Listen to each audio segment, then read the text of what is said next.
There's always one mess up in there, and it's always me. I didn't even add myself in. I'm literally talking to myself behind camera. I'm like, hold on, where am I? Bottled it there. I was just going to say, it's Turf Moor House without the Turf Moor House. That's it. That's it. I've got somebody else. I've got two other guys that are beautiful taking over for me, so it don't matter. Don't matter. Everybody, hello, welcome back. It has been a while, to be quite honest with you, but we are back with another match preview, and we are going to preview the Bournemouth game. I know it's quite early, and Bournemouth are currently playing in the Cup as we speak, and if I'm not mistaken, they are still drawing 0-0, just started into the second half at home to Leicester. However, we are going to dissect the Palace game, so yeah, be prepared for a lot of ranting, few effing and jeffing. It is what it is. A lot of conversation about VK. Obviously, it went quiet on the socials the other day, didn't it? So let's see what happens and what these guys think of it as well. And then we will speak, obviously, about the upcoming fixture on Sunday due to Sky. And that is obviously the fact that we take on Bournemouth at Turf Moor. But I have two beautiful buttholes joining me on this channel. And let's start off with the man himself, Ashy, you absolute legend. Mate, thank you for wanting to come on. Thank you for wanting to be involved. And I mean, what a hero you are. I absolutely love you. You know what you agree to on a night, Friday night when you're drunk. No, honestly, mate, it's a pleasure. We have been saying for a while. I'll come on, like, and yeah, well, here I am. No, I appreciate bringing it on. Just a pity. I should have done all this last year, where we were all like celebrating. Now we've got to go down the boys' home route, mate. When the going gets tough, the tough gets going. That's what we've got to go with. We've seen a lot worse though in the years of supporting Burnley, though. Let's face it. That's true. That is true. And obviously, from one Andrew to another, double A tonight. We've got Andrew always Claret smashing it on the socials. And you know what? You stuck true to your word as well, like you said to them Palace fans. You said if Palace beat us by 3 goals, that you'd do that Adam Wharton edit for them, and you did. Did you send it to them? Yeah, have you not seen it? Yeah, I saw it on your Instagram story. Of course, yeah. I put it on Twitter. I put it on Twitter for about 30. That's live view what I've come on my phone then. I put it on Twitter for about 30 seconds, and then I thought, you know what? I can't have a picture of an ex-bastard on my Twitter when I'm going by name of always Claret, can I? I can't do it, so no, but that JC, is he JC? Yeah, JC. He'd tagged me in it straight after the match thing. When Fofana scored, I thought, oh, thank God for that. Do you know what? I don't care that it's 3-1. I don't care that we're getting battered. I just don't have to make a picture of Adam fucking Wharton. And then he's offside. And I thought, oh, Christ. So, but yeah, I had to stick to it. So, was it offside though, really? Well, that's the thing. Any other team in league, it's not subsequently given. Offside, but it wasn't even Fofana, was it? It was Assignon apparently interfering with play, but yeah, I don't know how he is. But I think you had more chance interfering with play, Dan, in away stand than our players on pitch anyway. So no, any other player, any other team that's given us a goal, and it don't matter. But we didn't deserve it, did we? Nah, did we bollocks? Did we balls? First 15 minutes was hard to watch. Really, really hard to watch. I got lucky because the coach driver were late by 10 minutes. So I missed the first 10 minutes of kickoff. So I was like buzzing. So it gets to half time, 0-0. And then I'm like, I grabbed some food. That was shit. I mean, like I said, South London makes Nelson look like Dubai. How much you pay for it, though? That's the main thing. Luckily, my mate paid for it. So it cost me. It didn't get. I made sure the rounds worked out perfectly fine there, but yeah, it were awful, absolutely awful. I'm glad I don't go one of these that go to grounds, rate the food and stuff, because that would have been dross. No. Honestly, we're poor. But again, I mean, the food were probably better than our performance. I mean, let's get straight into it then. Obviously, the Palace game, Ashy. It's a tough one to take, isn't it? Obviously, it starts off with this moment. Can't really blame Brownhill for it. No. Look towards a certain goalkeeper has come under a lot of firing questions this season. I mean, give us your thoughts. I really, really am struggling not to stop being not a hater of our goalkeeper, but he's not ready. He's not. He's made the thing that led to Brownhill's sending off was just a poor pass. It was just a pass where he should have just hoofed it anywhere, even put it out for a corner for all I care, but not pass it to Brownhill there. Brownhill did what he did, and I suppose one advantage of it, we're not going to have to put up with his his bloody set pieces for the next. Is he definitely going to be banned for 3 games? Because someone mentioned yeah. Oh, well, yeah, he's definitely banned for 3. That's a bonus. But yeah, no, I thought Brownhill did what he probably should have. But there again, should he just let him score? 11 against 11 would have been a lot better. But yeah, Trafford's just not ready, is he? No, I think a lot of people said that when he came through that we've spent. Or Ginger says banned for 1 game. It was straight red, weren't it? And it was interfering of play. It weren't foul play, were it? As in like. So I guess it's a different sort of. Yeah. I thought I'd. Fair enough. It was. Oh well. No, I mean, Brownhill's been getting a lot of heat this season. Like, I mean, it's been a bit of a tough one being on social media this year, talking to Burnley fans, like, because there's the ones who talk sense and there's ones who have a short memory, and I get it. A lot of frustrations are coming in, but I don't know. Brownhill last season, everyone were raving about him, but this season, the whole team's not really been on point, have they? I mean, we've played well in stages, but the games that we should be playing really well in, we just go missing. Boys against men. That was my thing. I came out of the Palace game on Saturday. Is like we just looked so young. I mean, and the size of Palace players compared to ours, and it was a tough one. They had the benefit of the new manager bounce as well, didn't they? Yeah, that's the thing. Like it were poor. Like there's no getting away from it. It were poor, and it were probably hardest game this season. I enjoyed the Arsenal game more because at least they were decent. No disrespect to Palace, but they weren't. It weren't a good game to watch. That's been the thing that's bugged me this year, though. That teams have come up against us, and we've not had to. They've not had to come out of first gear. They could just turn up. They'll sit and wait. They'll literally sit and wait and go, right, let's see what happens here. And then next minute, they come forward and they go 1-0 up. All of a sudden, our heads are down, arse falls out. And by that point, it's 2 or 3. I mean, Neil's in the chat. Massive hello to everybody as well. But Mr. Layfield is in the building. How are you doing? Hope you're well, pal. And Helen, massive respect to Helen as well. Donated £10 to the channel. Really appreciate it. And we've got something in line as well for when we do get paid from YouTube. We are going to start doing something, but more information will come out about that in the long run. I'm currently talking to a few people about something. So all the money that this YouTube channel makes will be going to something beneficial for the town of Burnley or the people of Burnley itself. So I will not be taking anything from you guys in the long run. But massive respect for that, Helen. Really do appreciate it. And yeah, it's good to see you back and doing well on social media as well. Luke says it here. It was harsh on Brownie because what else can he do in that moment? Trafford puts him in that situation from his own mess up. It's that hospital ball pass, isn't it?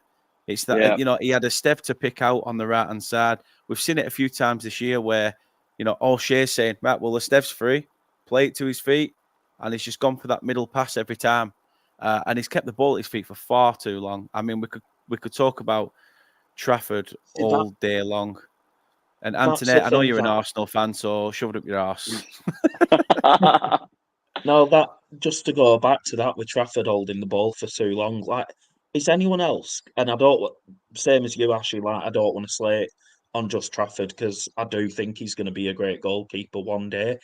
Like, one day. only 21.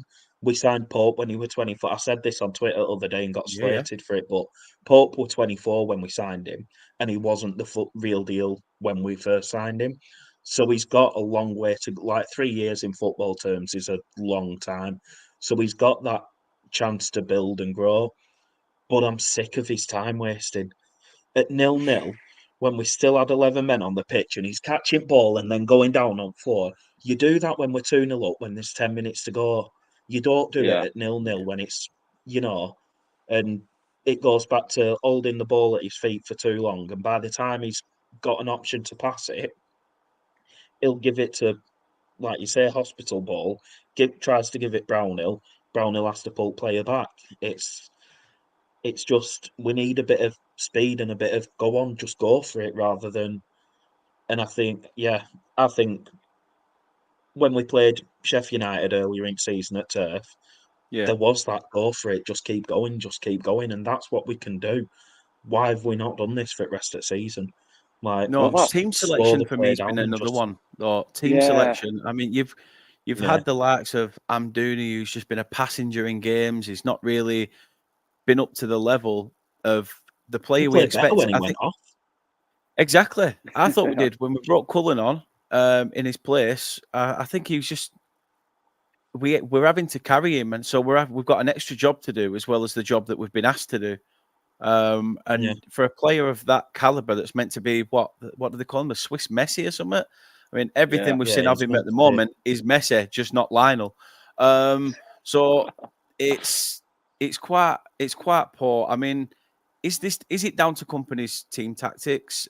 Is it down to the stubbornness, naivety of picking the same players in and out? Obviously, he got pelters on Saturday. As soon as he came over to that away end, the picture says it all. He threw his arms up. He admitted defeat and said, "You know what? I'm sorry. This is 2 results now that we've had where we've been heavily beaten by, with a big scoreline." But fans let him know. And rightly so. Obviously, people act like they would in that moment. But I mean, I'll come to you first, Andrew. Obviously, do you think it's naivety? Do you think? I'll call Ashy and you, Andrew. But then, do you think it's naivety? I mean, and what have you made of team selection, substitutes? If you'd have asked me at R5 on Saturday afternoon, I wanted him gone, or thought at least it was time for him to go. But now the dust has settled a little bit, and I've had a bit of time, bit of time to calm down and think about it and stuff. He's got to be given a bit more of a chance. Like Ashley said before, we can't forget what happened last season. He's 37-year-old. He's only just out of nappies himself. His playing career's not long since finished. So he will one day. Again, he'll be a great manager one day. Yeah. The issue is he's now got his favourites and he's trying to stick with those favourites. And again, Dyche did it, Laws did it, Coyle did it. He's not the first Burnley manager to have favourites and us question who he's playing. Because how many times did we question Dyche's team selections? It's not just because of how old he is, but I think if we were 15th and we're picking the players that we're picking, there'd be no questions about it. I've said it multiple times, this thing about Benson. Maybe he's not fit enough for the Premier League. Maybe he's not good enough. And maybe, Vinny's seen that in training where we've not seen it. But the lad scored the goal at Ewood Park to win us the league. Give him the chance. What time were it when fans started singing his name at Selhurst Park at weekend? Were it like 46th minute or something? Like, it's obvious what the fans need.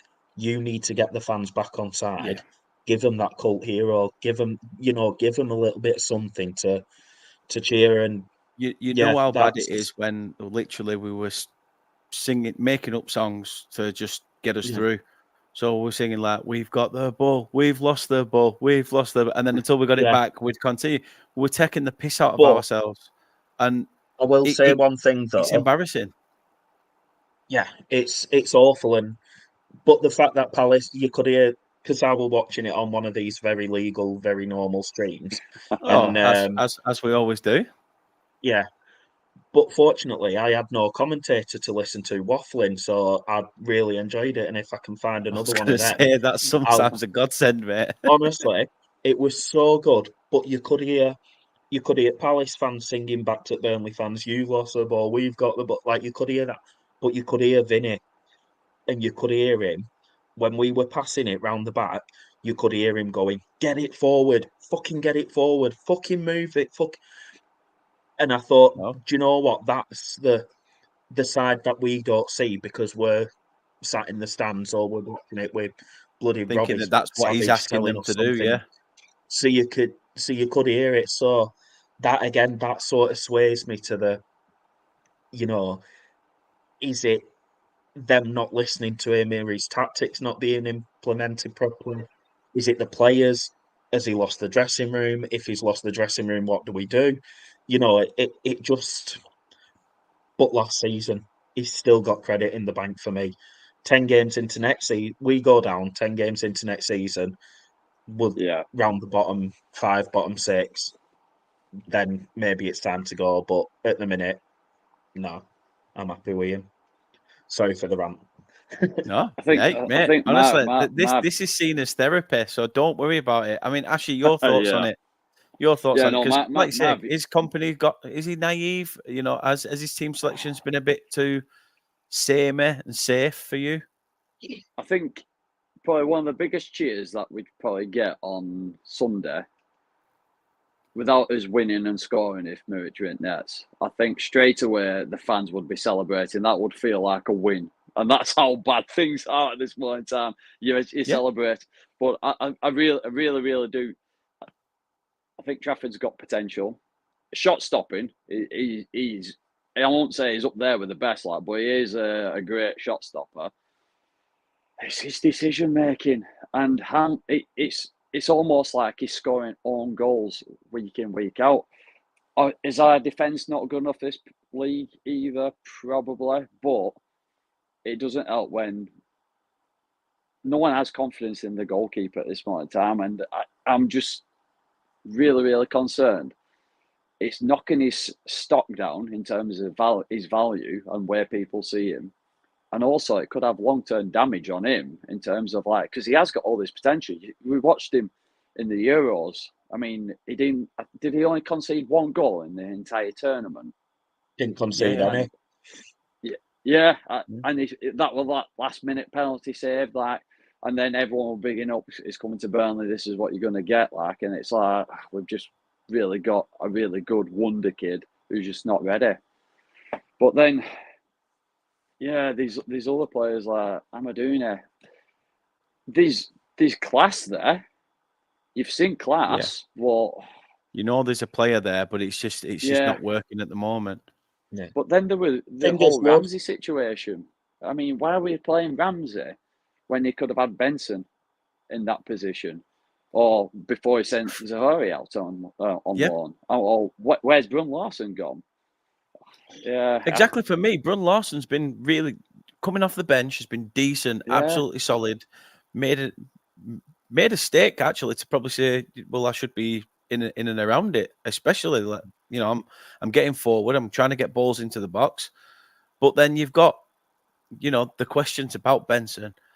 It's almost like he was good enough. He was good enough to get you up. But then now that we're up, it's like he's not good enough. I asked the same questions about Cullen, fans player of the year, players player of the year. And because, we got to the Premier League, he got found out a little bit. But still, eventually he'll learn. Maybe it's the fact that you've brought in 10 new players in and around him. And he's thinking, shit, how do I adapt to these guys? Don't just pin the blame on that one person. Like I say, for me as well, going off you guys, it's exactly the same. It's the same shit week in, week out. And I think his interviews are starting to get a bit the same, a bit Dash-esque, repetitive. Yeah. You are seeing the same response. Very, very much to the season we went down under Dash. But getting back to like one thing with like, should Kompany still be in the job? He has that stock from last season, where it was just probably one of the best seasons I've ever witnessed with Burnley. But Dash got us up as runners up, but the season we came down, the second season in the Premier League, the first season Premier League with Dash, when we went down farting like tooth and nail. Yeah, it weren't pretty football, but I was excited to go on. It's like this Sunday, I'm like, like last season, it was like Christmas Eve. I was so excited to get on turf because it was just great football. But now it's like I'm more looking forward to going on with my next door neighbour and just having a pint before the game and having a pint at half time. That's going to be a highlight of the. Well, hopefully it won't be, but that's what I'm feeling. No. It's got to that sort of through worse. Yeah, we have, but I think the worrying aspect that a lot of Burnley fans are seeing is the fact that we've had such a and I said this on Turfcast the other day, that we've had a team that fans grew to love. And don't get me wrong, some of them were loan players. I get that. But that season we went up, it almost felt like you could just drop a message on Instagram and they'd go for a pint with you. You felt that tight knit. This group, it's almost like, all right, we're Premier League, we're wearing snoods, we've got headphones on, we'll just walk and not speak to anyone. Yeah. You know, it's like the principles of what we once had have all been ripped out. The team sheet, togetherness, it's all just been like, right, start again. Yeah, this is what I keep saying. You can't do that in one of the most prestigious leagues in the world. No. I keep getting slated for saying start J-Rod. And I don't know if it's because, well, obviously it's J-Rod, so I love him because he's Burnley born and bred. But that's why I started, because you seen him when he come on against Arsenal. The fight he had, because it looked like he was heartbroken and upset that his team were 5-0 down and players were just walking around and stuff. Yes, he might not be up to it. Yes, he might not be Premier League quality anymore, but he shows the fight that we want to see. And like Ashy said, that's all we need. If we get beat 4-0 on Sunday, but every single player has run himself into the ground, I'll accept it. If we get beat 4-0 and players are just walking around, that's where you don't accept it. No. It's you need that fight, you need that passion, and you need the effort. Yeah, you do. Yeah. Max says it here. VK's forgotten the password for the team sheet. She's just resorted to photocopying it every week. It does seem like that. It does seem like that. What? Obviously, nicking that one. Taking the negatives away, has there been any positives for you this season so far, Asher? Is there any positives you can look at? Yeah, Orderbear. How are we pronouncing it? With the T Wilson. or without the T? Yeah, Wilson and Collie Orshaw. Them two have been absolute gems of fans. I mean, it's just a shame that Collie Orshaw got that injury. But then, would we have been seeing Orderbear? Wilson. Them two have been like shining stars. I thought even though we were getting battered at the beginning of the season, I mean, we had the most horrendous start to a season in terms of like the fixtures, but we're playing some really good football, and it was like everyone was just saying, "Oh, don't judge us on this game or this game and this game. Let's wait till we get to the winnable games." And when we got to the winnable games, it just imploded. Yeah, but there has been games where you've looked at the potential. So, but the trouble is, it's long forgotten. We've gone into 2024, and it's just like, so picking the positives out it's very, very difficult this season. Really, really is. Last season, God, we'd have been here all night trying to pick out positives, but this season, yeah.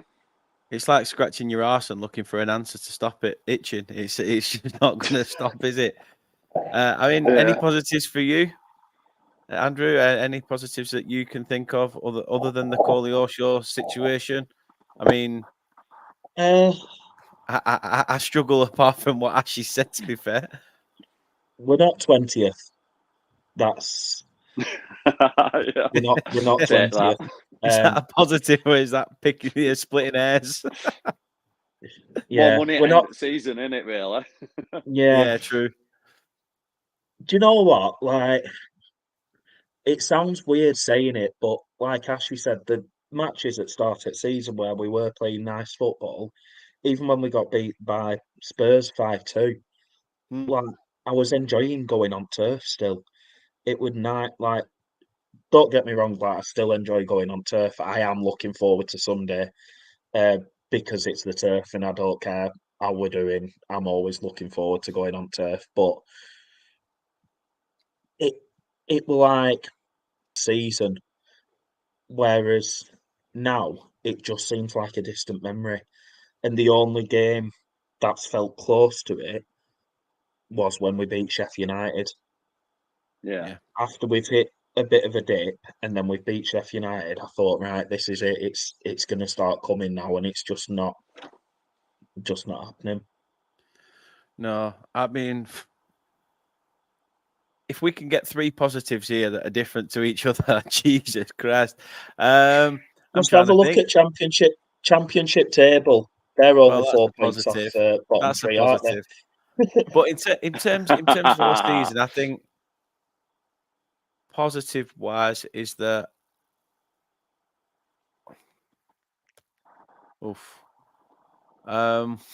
yeah, positive wise you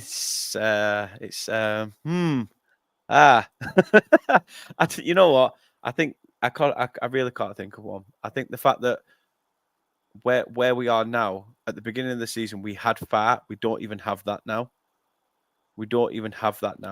We're playing players in positions that they're not, fond of or don't really play in. I mean, Max says Fofana seems to be a small positive. That's always a bonus. Yeah. I've got 2 questions for you guys, actually. I'll come to you first, Ashy, on it. But Eagle Eyed Football, Rich, JC, Nate, Trammandan, whoever it is on the account, says, question for the panel. Would you take Roy Hodgson now or leave things as they are? No. Simple but effective. I like it. I'm guessing you're the same suit, Andrew. Yeah, no, I'm behind. I'm frustrated with Kompany, but I'm believing in this long-term plan. I think it will. I mean, you go look at last season wasn't a fluke. It wasn't a fluke, but as this season damaged us, that's the concern. So these bags of potential, but this season could actually implode us. But only time will tell on this. It's Rich asking the question. I mean, Andrew, do you see the same? Would you take Roy Hodgson, or do you believe in what Ashy's said on the matter? If the option had been Roy Hodgson when Dyche left, I'd have taken him. Yeah, because I do like Roy, even though he's an ex one of them lot. I do like Roy. But now we've had Kompany, and now we've seen the football that we can play and what we can do, especially with how different the football is that we play to what it was like under Dyche. If we'd have got Hodgson after Dyche, it'd have just been an extension of Dyche ball, just not quite as good. Whereas now we've had Kompany ball, I can't go back to that. No. I can't go back to watching us get 20% possession, booting ball upfield to a lanky piece of Chris Wood, and not after what we've seen. Not after what we've seen. John's in the chat as well. Big up to yourself, John. He says, "Keep up the good work, guys." I've got another positive from this season. But it's not necessarily on the pitch. I want to shout out John for the mouth halal, because obviously you know my backstory of the whole thing.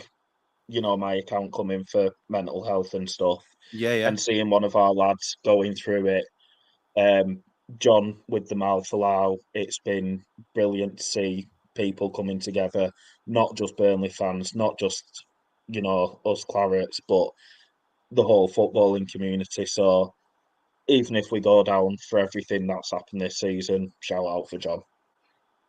Yeah, I have to say, he gave me a kick up the arse when he started that, because I was in a bit of, I mean, I still am up and down my running, but it did give me a big boost to actually start getting my arse back out, pounding the pavement. So yeah, no, also when I saw his name, I thought, yes, it's John Boy. Yeah.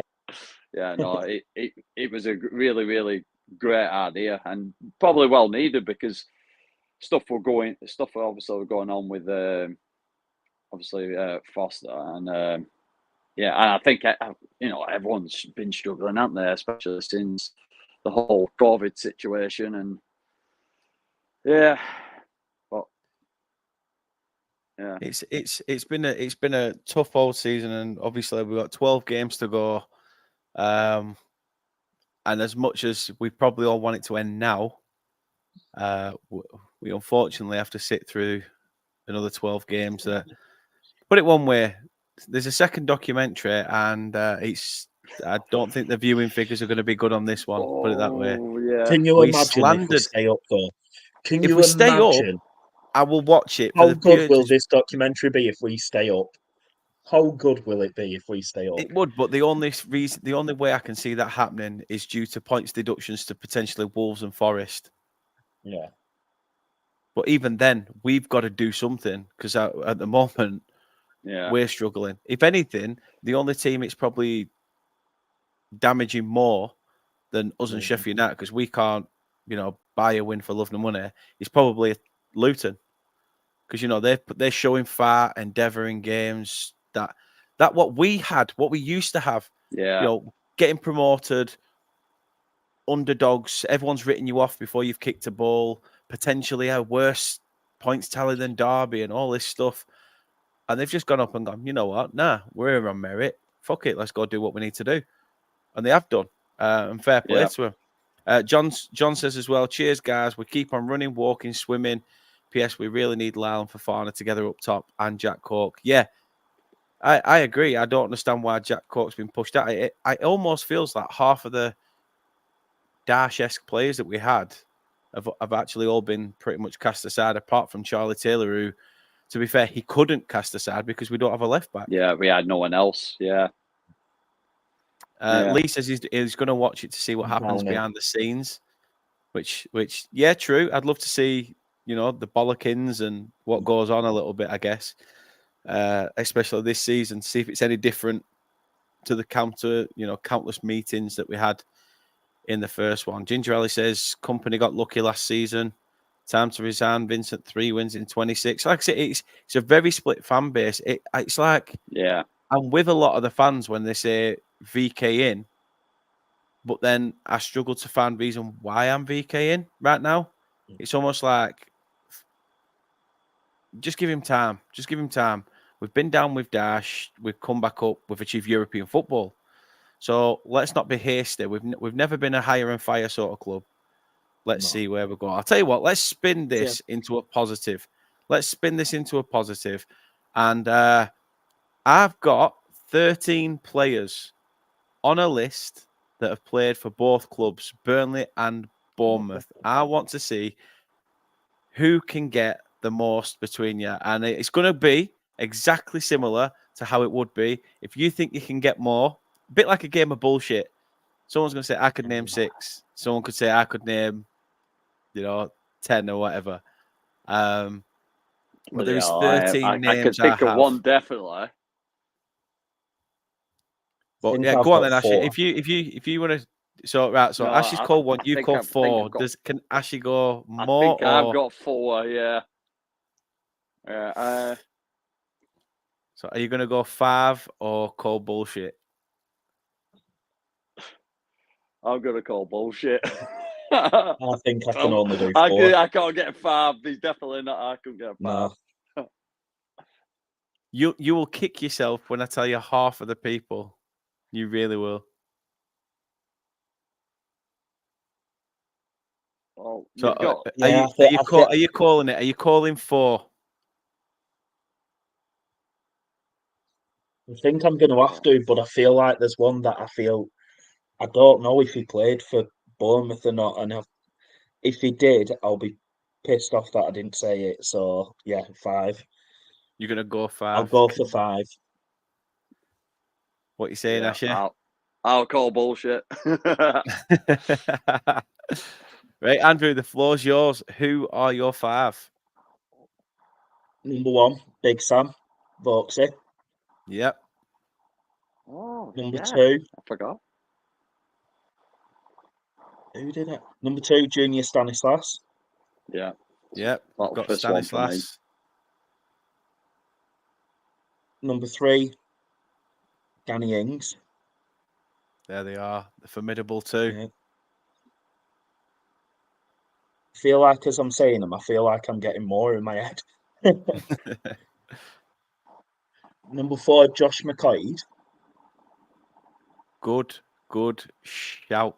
Yes. Was he Josh born McCoy, we had on loan from Norwich. Yeah. Number 5, was Elliot Bournemouth? You'll be right to go Wade Elliott. Wade Elliott was at Bournemouth. So yeah, Course, 5. He's done it. Can I chuck a 6th one in just to see? Go on. Who are you thinking? I'm thinking Danny Coyne. Danny Coyne was not. No. Danny Coyne was not. No. Mark Pugh. Pugh. Yeah. Mark Pugh. Yeah. Mark Pugh. I didn't have his edit, but the ones I have got, like I said, you said Stanislas, you said Wade Elliott. We also had Gareth O'Connor, who we got at the same time as Wade Elliott. Yeah. Probably a signing that wasn't really worth mentioning, but Brian Stock. A signing we signed. Do you remember Brian Stock Day? Yeah. Marvin Bartley played for both clubs as well. Bartley, yeah. Super Marvin Bartley. John Sparser had a spell with both clubs. Obviously, probably always remembered for his goalkeeping heroics at Luton away. And some former players that are probably going back quite a bit before me anyway. Got Adrian Randall, Kevin Russell, and Mandem like Ian Cox also played for Bournemouth as well. But a surprising one, and I'll tell you what, I didn't know this, but I've dug very deep. In fact, it was his first ever loan move away, but Jack Cork played for Bournemouth as well. Yeah. He started his career, like I say, at Chelsea in 2006. He got a loan move to Bournemouth in 2006, but it must have been very late. He only played 4 games and then played 3 games in 2007 as well for Bournemouth.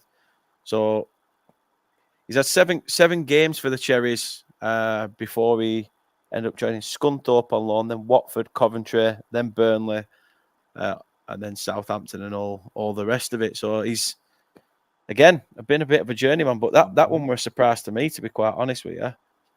I thought, I didn't think Jack Cork would have been on that list. But then let's get into it then. Obviously, sure, well and good them playing for both clubs, but both teams where they're at now, like I say, Bournemouth still currently drawing 0-0 at home. Looking like that's going to go to extra time at the moment in the FA Cup 5th round, or is it straight to penalties in the 5th round? I'm not too sure. No, I don't know. When did they get rid of the replay for FA Cup? I think that might be round 5, and then it's straight to pens. Well, let's have a I'm not sure. They change the bloody rules every year. I can't keep up with this shit now. Does me head in. Let's see what other people have been saying in the chat as well about. Straight to pens, right? Yes. John said Gaz O'Connor, Wade Elliott, John Sparser. Luton 2, City 3. The comeback is on in that game. Wow. Luton have just bagged a second, Jordan Clark. And if you want to keep up with those inbred horse botherers down the road, they're still 0-0 with Newcastle. They're still near with Newcastle. But yeah, Johnny says, "Go Google, guys." Ducky's in. How are you doing, Ducky? Says, hoping Kompany realises what he should have 3 or 4 months back and start Muric this weekend because Trafford just isn't good enough yet. So many negatives, but that tops the list. It is. And if you look back to, I've said it numerous times now, but that time under Dash where we played West Ham, we'd had Joe Hart in goal and nothing had changed and we were still doing shit. And we eventually changed it. Heaton came back from injury. He came in. We won that game. Went on a run of, I think, 5 or 6 games. And that was all because we had that commanding voice, that leader at the back who managed to basically make us shape up. John says here, on a different note, what are your thoughts on the club's social media content? They're fully focused on preparations for Sunday. Do they need to read the room a bit more? I think they've taken notice this week. There was almost like a hesitance, weren't there, to post it? Because it went very quiet and everyone's like, is that because the person who's behind Leisure, the account on Claret's Mad, said that he's been told that Kompany's gone, etc. And he's quite reputable on there. But, they seemed to go quiet. So everyone was almost expecting the corner flag picture and an announcement. But, yeah, it's a bit of a strange one. You shouldn't really be coming out with all fully focused on preparations. It's fully focused and not.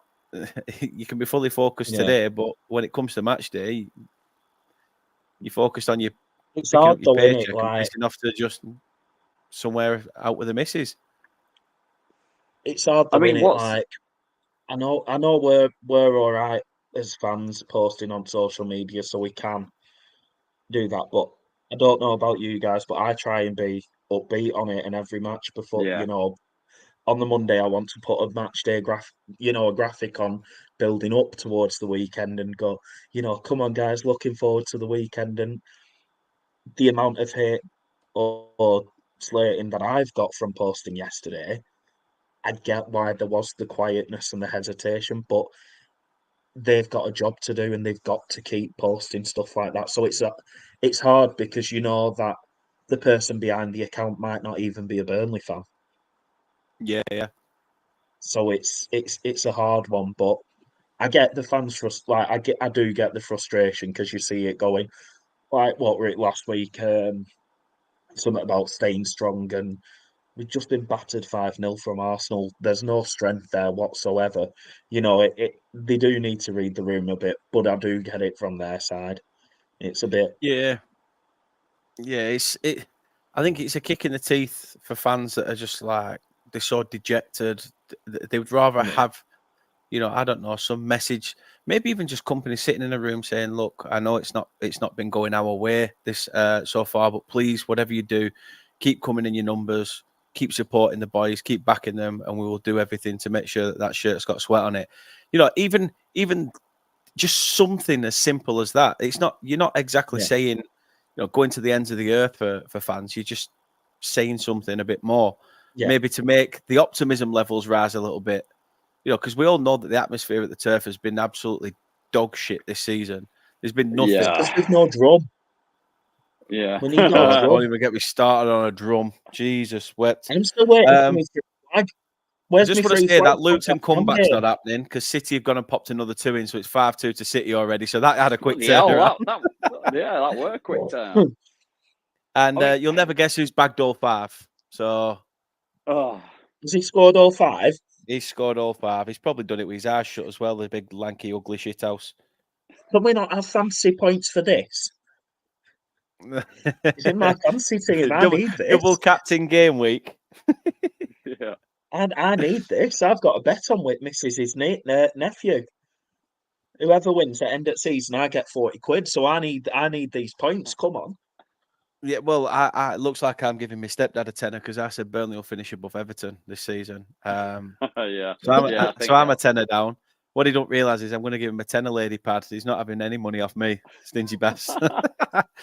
Max says, Dan. Give him a tenner and then take 6 quid back off him. Yes, sorry, you had that's it. You've had your luck with the points. It's been as part of the reviewed. fan board thing, have you had much interaction with the club of late? Since the last meeting, not really. I mean, we've had summaries of the minutes which have now been posted online.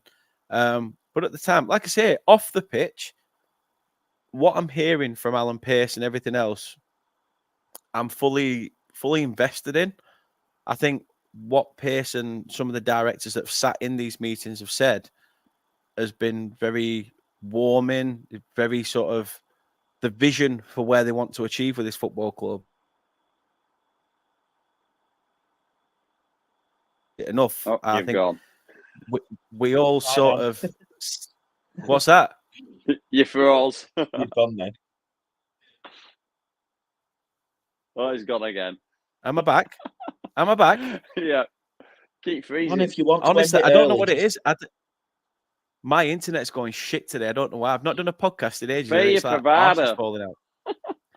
I will. I'm going to have to stick 50p in it and hope it continues. But no, like I say, Pace has been doing I don't think they'll have any problems with me saying it, but Pace said that his vision for this football club is he wants us to win a Champions League. Trust me, I sniggered. I felt I sort of got a bit of a side eye when I sniggered, but I wasn't the only one because we was all like, "You're saying this when we're in this position right now," but the way he said it was like it was just straight off the cuff. You believed him. You believe that that's what he wants. But he's got to obviously understand that, again, this is a risk or reward business. You can't give a manager a 5-year contract until 2028, and then all of a sudden we're expected to, just sack him. Can we afford to sack him like we did with Dash? Dash had a 5-year contract top table, didn't he? And then a few weeks later, he's been shown the exit door. So I don't know. I do have belief in the board. I know there's a lot of people that, since Pace walked through the door, haven't really agreed with anything the American investment have done. But I can't blame him for the turnaround that we've had. The season we had last season, the fact that there's still many people out there doubting what the hierarchy are doing, for me, is absolute madness. But on the pitch is where we need to get it right. That's, the one thing Pace said was, in regards to financial aspects, because we've asked questions, is the turf going to get redeveloped? Is it certain stands? What stand would go first? Safe standing, yada, yada, yada. But the be-all and end-all is that the money is being focused onto the players on the pitch, because long-term, what we make in revenue and investment from those players in the buying and selling, obviously at this moment we spent 15 million on a bulk of players that are now probably only worth about 2. But in the long run, that will help us from a financial perspective be able to think of things off the pitch and not just what's being put on it. It is a tough thing to call. It is football.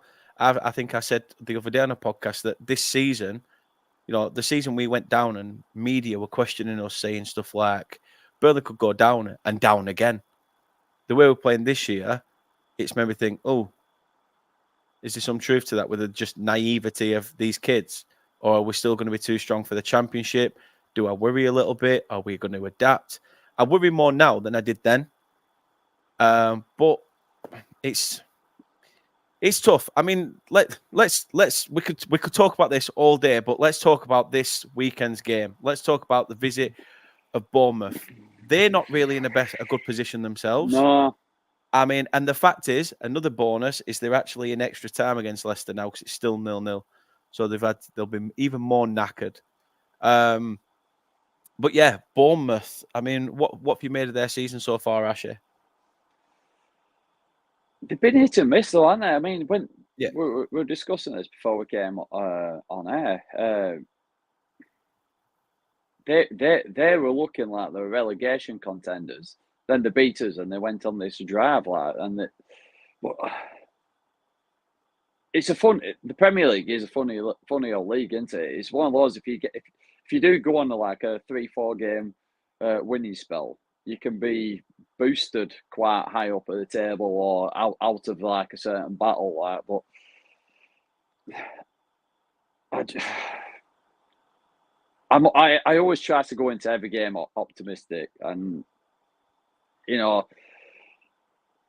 after the Arsenal game, getting absolutely battered at home, and then going to Palace and just playing like we are, surely Kompany. He's a man of pride, isn't he? I mean, he is a winner. Yeah, You've got to look at his his career and everything. Like, and when we've seen all his interviews from last season, and we've all watched the documentary, and we all saw that clip from where it was at Anderlecht. I would imagine that there probably has been some harsh words, especially if it seems to be on social media. This is not the voice of every Burnley fan, but it seems to be majority of Burnley fans are actually calling for his head now.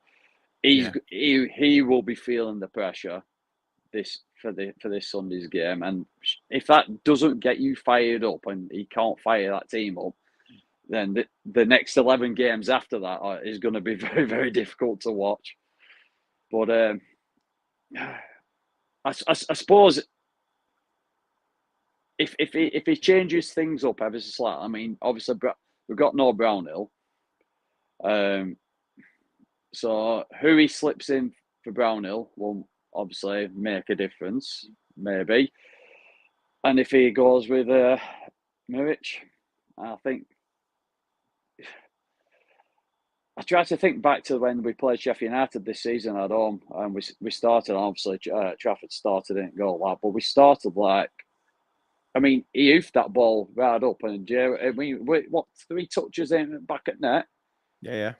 From Gerrard, but it was just a direct play, and we're like, where's this direct play come from? Are we going to start utilising that? Because we used it in the Championship, didn't we? Like I said, Muric would win the ball, look up, tell us on shoulder at last defender already, pump forward, and there you go. We've got in and a chance and scored from it. But I think, right there though is you've got a keeper who's sat on the bench, who's probably one of the best passes of a ball I've seen in a long, long time. Exactly. Can he not come in for Brownhill? Stick him in centre mid. I tell you what. He'd put in a tackle. Would you want to go up against him as well? No chance. He's a madman, isn't he? Absolute madman. No, John says here, he says, Bournemouth are very bearable, but their pressing and rapid pace in the final third could embarrass us. Stop the supply to Solanke very early. Play the extra man in midfield instead of Amdouni. Yeah, I think that's a big shout, isn't it? Amdouni, like I said, I think that's a good call. He's been a carrier. He's not. We can't carry other players like Amdouni anymore. So he needs to be dropped. I'd be tempted to play Cullen. We know that Berg plays better further up the pitch. This is what I mean. Play Berg in a more attacking role. Play him as a 10. Play Berg behind Fofana. Yeah. Play him as a 10 behind Fofana, and put Cullen in Brownhill's role, and play Masengo. I know people have said, Masengo, he's not great. He's not the best. He came on against Fulham and he didn't do too well. Blah blah blah. No, but the lad gets Burnley. If you look at his instinct, he's the next freaking. The thing is, we've got many people who could replace Amdouni as well. Because even if you did put Cullen and Sander in the centre, Goodmanson can play in that 10 role. Yeah, Isn't that Trez's natural position, though? Apparently so.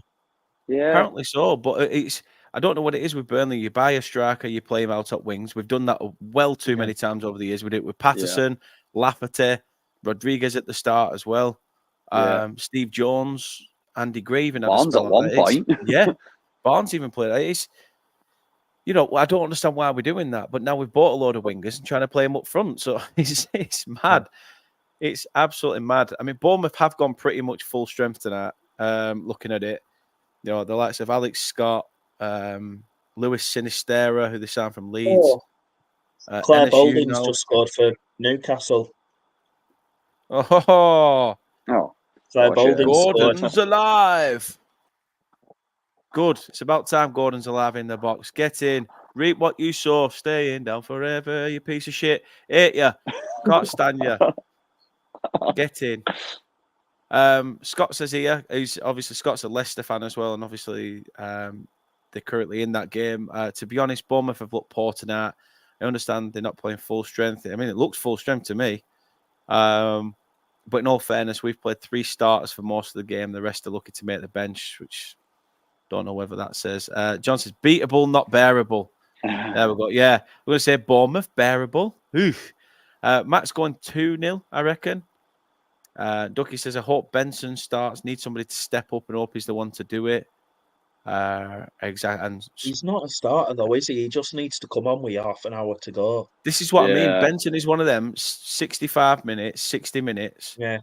Opposition are starting to tire because they've been running, circles around us. And you bring someone like Benson on, he'll win them quick fouls late on it game, get you back into it. Stick Oddbert on that side just to run and run and run, tire him out, and with, like you say, half an hour and 25 minutes to go, swap him for Benson. Yeah, the thing that's bugged me this year is that we've sort of,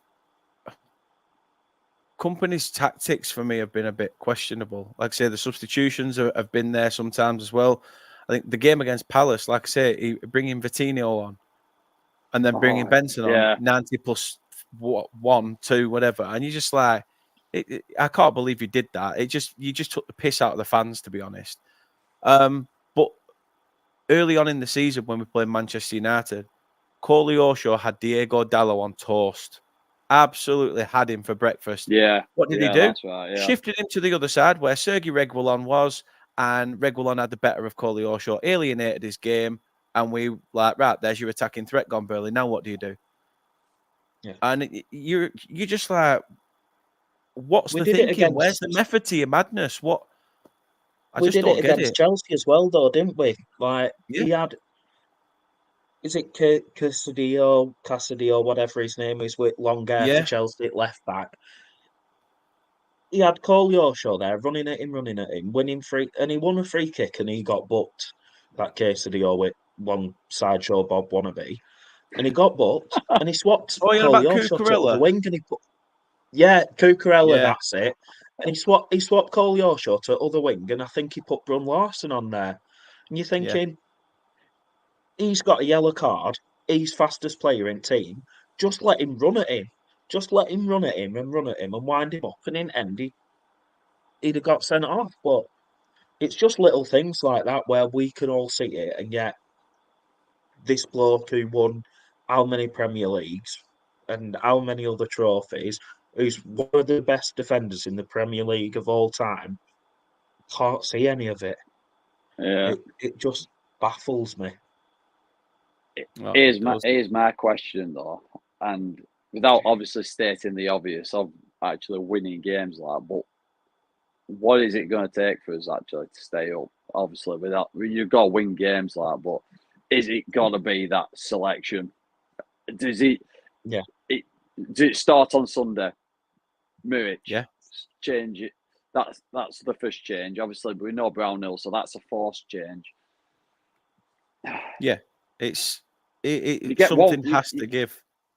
You get one win, don't you? And then that can kickstart. Thing is, as well, like surge of confidence. If you look at the team sheet at 1 o'clock on Sunday, when team sheet at 12 o'clock, when team sheet, I keep thinking it's 2 o'clock kickoff Sunday. When team sheet comes out, if you look at it and you see number 1 James Trafford, or you see 49 Muric, which is going to make you feel better about going onto ground. Don't matter how Trafford plays or how Muric plays. If you see it's Muric, you're going to be more hyped up because you want to see him play. And that's what everyone's want. Like, that's what we've all wanted for this season. So we're all going to be hyped up. The atmosphere is going to be much better. So that it's going to feed onto the players. So the players are going to play better. That's all we need. It just needs a whole... Well, I'm looking at stats now. I'm looking at the head-to-head stats. We've played them 9 times in the Premier League, Bournemouth. We've won 6. They've won 3. There's been 0 draws between the two of us, which is weird, actually. You think there would be at least a draw on there. But like I said, they got the better of us at their place. I was speaking to Ashy about it off camera, that 40-yard billing screamer. Charlie Taylor gets his first for the club after being here for, since the Stone Age. And, again, we're coming up against a team whose manager was on the cusp of being sacked, and we gifted them their first win at home all season. Yeah. We've also been shite at Turf Moor. It's no longer a happy place. It's not a fortress. It's a place where you can come and get the points. What is your? Showing it. Yeah, there it is.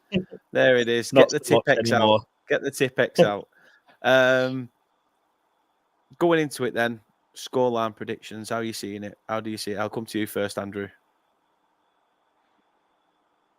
It's going to be a tough one. I think it's going to be. Kompany said at Trophy Parade he wanted to make Turf Moor hell, and it has been, hasn't it? Just not for our position. But I think this weekend it's going to be, and I think it's going to be hell for Kompany, and it's going to be hell for the players if we don't get something. So you said there's been no draws. We need a point, or at least 3. They need something. I'll go 2-2. I'll have a Desmond. I'll take your result, Dan. Desmond. Yeah, can't be a good old Desmond. Ashy, how do you see it? Like I say, there's not been a draw, which means it probably will end up a draw. But and John's gone big. John's gone big. He's gone 3-3. Do you know what? I'd take that, John. Be entertaining. I'd take that. Fucking Smodzic has equalised for Blackburn. Oh. There's always one to ruin it, isn't there? Yeah. You know what? I can't believe it. He's the top scorer in the Championship and they're still 4 points off relegation. How shit are they? No, he's not. Is he actually? Yeah, he's the top scorer in the Championship. It's right. Baffling. Scott, love you forever, and I will literally snap your hand off left, right, and centre if that comes in. Remember, we achieved European football off the back of nicking 1-0 wins, but not that that's going to happen this year. Jesus. I think I'm gonna be optimistic. I'm gonna go 2-0 us. 2-0. I just think Luke says same. Luke says the same as well. Yeah, I just think with all the crap that's been going on, and like Kompany's got to be feeling the pressure now, and he's not the kind of manager that will be. If we say be disallowed. Yeah, there is that, but he's not the kind of manager that will just be like. He's a doer, isn't he? He'll be bollocking him. He'll be beast him on the training pitch. But that's what I thought we'd get at Palace. Ground, after being dicked 5-0 off Arsenal, I thought this is where he goes, right, pull your socks up, lace your boots up. That's it. You're in for a game now against a fellow candidate that could be in and around you. But he didn't. Again, we had no fight. So I sort of want to agree with you in that sense that is he going to bollock them? I don't know. I mean, I hope he does. I hope I'm right. I'll have to wait till said documentary comes out, and then I can go, you know what, Ashy, he bollocked him, and we actually turned the corner. Maybe he's watching this. Maybe they're watching this, and they've gone, you know what, Ashy's right. We need to lace our boots up, boys. Come on, let's get together. Just stick this up on big screen. They'll stick this up on big screen at Gawthorpe on Friday night. Just say, right, this is it. This is how we do it. And then they'll go in dressing room before match and they'll play it again and again. And yeah. Hey, I'll take that. If they turn around at the end of the season and say if it's down to the optimism and belief of fans on social media, I'll be like, oi, oi. Scott says here, from what I've seen from Bournemouth tonight, you can get all 3 points. Scott, have you watched Burnley this season? That's the question you need to ask yourself, mate. That's the big question you need to ask yourself. But yeah, what did you say? You're going for 2-0? Did you say? Yeah. Yeah, 2-0, and I'll be even more confident of that if I see a team sheet at 12 o'clock and Muric is on there. And as for midfield, well, your guess as good as mine, lad. But I would imagine it'd be Cullen straight in for Brownhill, which I think is a great call because I do really like Cullen. Like I say, he has struggled a little bit at this level, but has he really been given enough chance? Others have been given plenty of chance at this level. And the man who hasn't had a chance, really, not had a sniff. Yeah. I mean, technically, Cork is our actual captain, isn't he? Yeah. Mm. Yeah. Mm. Leicester have just gone 1-0 up against Bournemouth as well. Abdul Fatawu. Not a clue. No. Not a clue who he is. Can he play left back? Yeah, hopefully. I don't know. Where does he play? Can we have him? Can he play left back? Well, Callum Doyle's playing left back. Who's he come on for? Mark Bratton. So he's like a. Oh God, there is a chance we'll sign him. He's a winger. Yeah. Nate says there, Ghanaian teenager. John says, I was interviewed for Mission to Burnley 2 before the Sheffield United game. I said we had to keep McBurney quiet. He kept himself quiet, getting sent off early on. Yeah, he did. Those bloody flailing elbows, weren't it? Yeah, we were a mad game. That mad game. If I'm going to put a prediction, I think I will go with what Scott said earlier. I would take a smash and grab 1-0. But if we can even keeping a clean sheet is just going to be massive. That's how desperate it's got, that if we can keep a clean sheet, that we'd sort of have some sort of hope that the tide's turning. But we will see come Sunday. I know this is an early preview. I know it's been one of those, but I'm working the rest of the week, so you'll just have to deal with it. And you've got a week to watch it. How good's that? You can keep watching it and bulk the views up. See? Send it to your friends and family. Get yourselves involved. Like I say, any people, if you really want to come on these shows, drop me a message and you can get yourself involved. I enjoy it. I enjoy talking to like-minded fans, difference of opinions, but, it's just an opinion. So you don't need to squabble over it. If you do, then literally roll it up as small as you can and insert it somewhere where I'm not going to mention. But yeah, thank you very much to everyone for watching. Again, double A, Andrew. Thank you very much. I really do appreciate it. And like I say, keep showing the love and support. I will be informing you all on what's going to happen in regards to any payments that we get from YouTube. But for now, obviously, I need to get the ball rolling and getting back into this hot seat. We are going to be back because I'm not on the game on Sunday. In fact, you'll find me sat here in this stupidly blank background doing a watch along of the game. So I don't know if you fancy watching me abuse Burnley for 90 minutes because of how poor we've been.